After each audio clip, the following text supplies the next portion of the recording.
It's day 17 of my 25 days of confidence, and today we're going to be looking at what you can do with your hands to appear and feel more confident.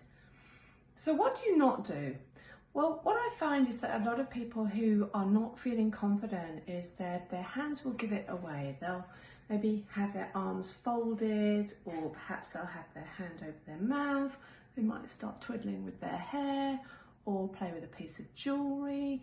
And all of this can undermine your impact and your confidence when you're communicating. So what do you do instead? Often people will ask me, well, what do I do with my hands? Well, a good place to start is from a neutral position where you've got your forearms resting along the side of your body and you've got your hands clasped in front of you. Some people will hold on to a piece of jewelry, a ring, and that's quite different from fiddling. If you watch lots of presenters on the TV, you'll notice that they'll start from this neutral place. What that means is that when they want to communicate, they can use their hands to emphasize what they're saying.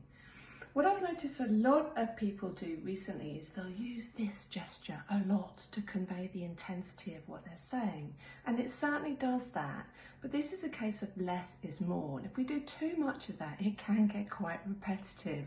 So what do you do instead? Well, you can use your hands to add colour and emphasis and illustrate what you're saying. So for example, if you're talking about statistics moving from low to high, you can show that, and you can do that online in a 2D situation as much as you could in the room. So you can go from low to high, you can go from past to present to future.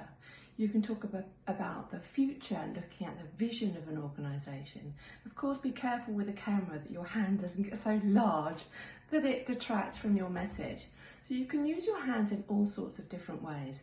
And what that helps with is when you've got jumbled up thinking, what often happens is people will have windmill arms, they call it, and that can then exacerbate the confusion that's going on in your mind. So instead, use your hands to illustrate the points that you're making.